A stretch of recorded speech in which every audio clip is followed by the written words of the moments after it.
तो दोस्तों आज हम पढ़ेंगे सीटेट 2022-23 के जो एग्ज़ाम होने वाले हैं दिसंबर जनवरी में। और इसमें जो पेडोलॉजी होता है पांचों सब्जेक्ट के उसमें मोस्ट इम्पॉर्टेंट होता है। जो उसमें अच्छा करता है उसका नंबर अच्छा आता है। तो हम लोग यहाँ पढ़ेंगे हिंदी पेडोलॉजी, हिंदी के बारे में, हिंदी पेडोलॉजी क्या होता है। तो हिंदी के बारे में हम लोग की क्लास चलेगी यहाँ, और इसमें जो है प्रैक्टिस चलेगी इसकी, क्योंकि जितनी ज़्यादा प्रैक्टिस रहेगी उतनी ज़्यादा अच्छा इसमें आप स्कोर करेंगे। क्योंकि पेडोलॉजी जितनी ज़्यादा समझ विकसित होगी, जितनी ज़्यादा समझ में आएगी, उसकी भाषा, उसकी लैंग्वेज जितनी ज़्यादा समझ में आएगी, अब उसको उतने ज़्यादा अच्छे से उसके क्वेश्चन करेंगे। गद्यांश पद्यांश जो होते हैं वो बहुत आसान आते हैं, इसलिए आप पेडोलॉजी पे ज़्यादा फोकस करिए। पेडोलॉजी जितना अच्छा आएगा उतना अच्छा आपका सीटेट में स्कोर आएगा। तो हम लोग हिंदी की प्रैक्टिस सेशन शुरू करते हैं। तो इसमें पहला क्वेश्चन जो होगा हमारा हिंदी का, उसमें पहला क्वेश्चन जो है बहुभाषी कक्षा से लिया गया है। तो बहुभाषी कक्षा में मातृभाषा के प्रयोग को, तो अब इसमें पूछा है मातृभाषा का जो प्रयोग होता है उसको हमें स्वीकार करना चाहिए, अधिक महत्व नहीं दिया जाना चाहिए, अनदेखा कर देना चाहिए, अस्वीकार कर देना चाहिए। तो हमें जो है कि एनसीएफ 2005 भी कहता है कि हमें जो है मातृभाषा को स्वीकार करते हुए पढ़ाना है, और जिस रीजनल में है उस वहाँ की जो लोकल लैंग्वेज है उसको हमें स्वीकार करते हुए पढ़ाना है। तो यहाँ उस हिसाब से आंसर जो हो जाएगा वन ए हो जाएगा। फिर उसके हिसाब से फिर अगला क्वेश्चन है, बच्चों को लिखना सिखाने में सबसे अधिक महत्वपूर्ण क्या है। तो बच्चों को लिखना सिखाना है, बच्चा अभी अभी आया है, प्राइमरी में आया है, उसको हमें पढ़ाना है, उसको हमें सिखाना है, लिखना सिखाना है। तो हम उसको कैसे सिखाएंगे? तो सुंदर लेखन के माध्यम से, ये तो बहुत बाद की कला है, हम सुंदर लेखन के माध्यम से उसको बहुत बाद में सिखा सकते हैं। थर्ड है वर्तनी की शुद्धता, ये भी बहुत बात की है। काव्यात्मक भाषा, इसके माध्यम से भी नहीं सिखा सकते। विचारों की अभिव्यक्ति से हो सकता है, क्योंकि बालक आएगा वो अपनी भाषा लेके आता है, क्लास में बैठता है, उससे आप बात करेंगे, उससे उसकी भाषा में बोलेंगे, बात करेंगे तो बोलने की कोशिश करेगा। उसके सामने आप अगर शुद्ध वर्तनी शब्द कहेंगे बोलने के लिए तो नहीं बोल पाएगा, और डर सहम जाएगा, वो भाषा को सीख ही नहीं पाएगा। इसके लिए उसको विचारों की अभिव्यक्त करवाइए, उससे उसकी भाषा में बात करिए, जिससे उसकी भाषा के विचारों की अभिव्यक्त होगी, तो वो बच्चा लिखना सीखने में सबसे अधिक महत्वपूर्ण होगा। तो इसका राइट आंसर हो जाएगा विचारों की अभिव्यक्त पे। नेक्स्ट क्वेश्चन पे आते हैं। नेक्स्ट क्वेश्चन क्या है, लिखता है कि प्राथमिक स्तर के बच्चों की भाषा के आकलन में सर्वाधिक महत्व किसे दिया जाता है। तो प्राथमिक स्तर के बच्चों के भाषा के आकलन में आप सर्वाधिक महत्व किसे देंगे। तो सबसे सर्वाधिक जांच सूची भी नहीं रहेगी, प्रश्नावली नहीं रहेगी, लिखित परीक्षा भी नहीं रहेगी, पोर्टफोलियो राइट आंसर हो जाएगा। क्योंकि पोर्टफोलियो के माध्यम से हम बच्चे के जो लैंग्वेज सीखने की जो कौशल होता है वो क्रमबद्ध तरीके से आता है। तो उस क्रमबद्ध को लिए हमें पोर्टफोलियो बना के, जो पोर्टफोलियो बनाते हैं उसके माध्यम से हमें पता चल सकता है कि भाषा, बच्चे की भाषा कब कब क्या क्या कैसे सीखा है। तो बच्चे की भाषा के आकलन में सर्वाधिक महत्व किसे देंगे, पोर्टफोलियो बनाएंगे, उसके माध्यम से देंगे। तो राइट आंसर पोर्टफोलियो हो जाएगा।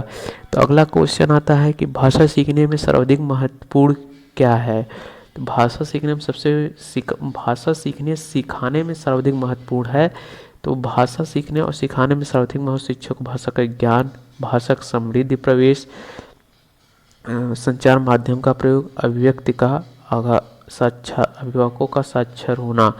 तो इसमें अभिभावकों का साक्षर होना मैटर नहीं करता है। संचार का जो होता है, संचार माध्यमों का प्रयोग ये हो सकता है, भाषा सीखने सिखाने में हो सकता है। इसीलिए आप सीटेट के जब भी ऑप्शन पढ़िए, पूरा ऑप्शन पढ़िए, और उसमें जो सबसे अप्रोप्रिएट आंसर हो उसको देने की कोशिश करिएगा। तो इसमें देखिए दिया है कि संचार माध्यमों का प्रयोग करना, संचार माध्यमों का प्रयोग करना, तो ये हो सकता है।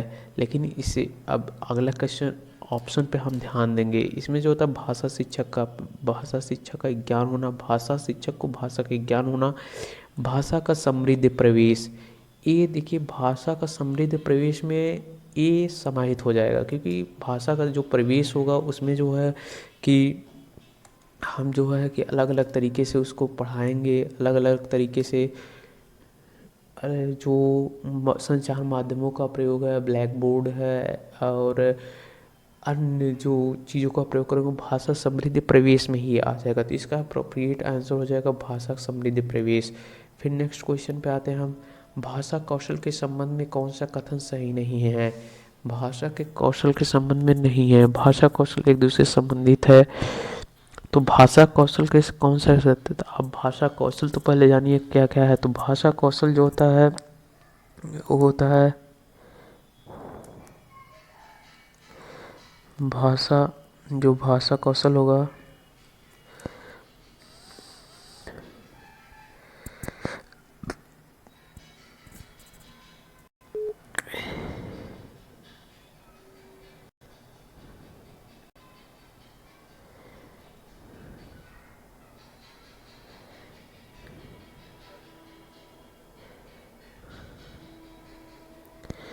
तो जो भाषा कौशल के माध्यम से, तो भाषा कौशल क्या क्या होते हैं। तो भाषा कौशल हमें पढ़ने के लिए, तो उसके लिए हमें पहले तो भाषा कौशल जानना पड़ेगा तो कौन कौन से होते हैं। तो भाषा कौशल में भाषा कौशल भाषा कौशल में हमें जानना होगा कौन कौन से होते हैं। तो भाषा कौशल में जो होता है सुबोपली, एक वर्ड होता है सुबोपली, याद करने का सबसे अच्छा आसान तरीका सुबोपली। सुबोपली में जो होता है, सुबोपली में सुनना, बोलना,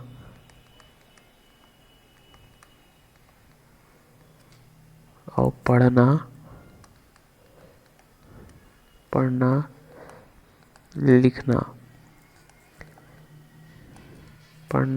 लिखना, ये होता है सुबोपली में। तो सुबोपली आप याद रखिए, और ये क्रम में होता है। जब बच्चा आएगा तो सुनेगा, समझेगा, फिर उसके बाद वो क्या करेगा, बोलने की चेष्टा करेगा, फिर वो पढ़ने की कोशिश करेगा, फिर वो लिखेगा। तो एक क्रम में चलता है। तो इसमें क्वेश्चन क्या पूछा था कि भाषा कौशल का कथन सही नहीं है। तो भाषा कौशल जो होता है वो एक दूसरे से संबंधित होते हैं, बिल्कुल होते हैं। भाषा कौशल एक क्रम में अर्जित किए जाते हैं, बिल्कुल किए जाते हैं। भाषा कौशल एक क्रम में अर्जित नहीं किए जाते हैं, भाषा कौशल एक दूसरे से प्रभावित नहीं होते हैं। तो भाषा कौशल जो होता है एक क्रम में अर्जित नहीं किए जाते हैं, ये गलत है। तो यही हमारा आंसर राइट हो जाएगा कि हाँ, एक क्रम में सीखे जाते हैं, फिर उसके बाद है बच्चों की भाषा सीखने की क्षमता।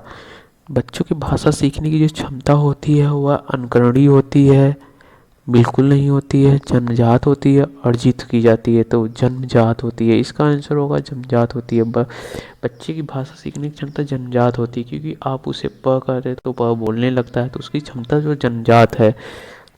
और उसके बाद जो है बच्चों को सीखने में सर्वाधिक महत्वपूर्ण है शुद्ध उच्चारण, बातचीत करना, सुंदर लिखना, मानक वर्तनी।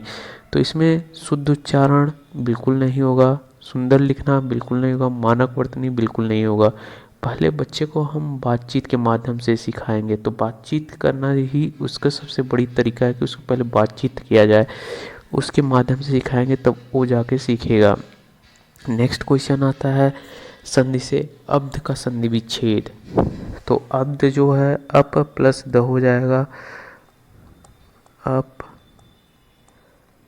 प्लस द हो जाएगा अब्ध, क्योंकि संधि है व्यंजन संधि।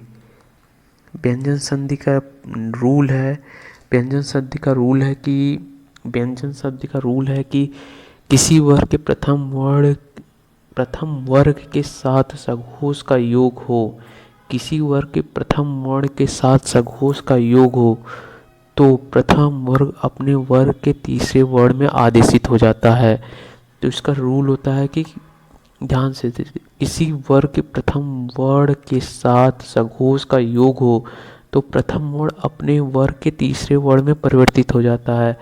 तो जो अप लिखा हुआ है, ये अप प्लस द लिखा हुआ है, ये तो अप के साथ क्या हो रहा है कि द का योग हो रहा है, सघोष। तो ये क्या है, ये सघोष है। सघोष क्या होते हैं, जो 3 4 होता है, 3 4 5, ये वर्ड होते हैं जो सघोष होते हैं।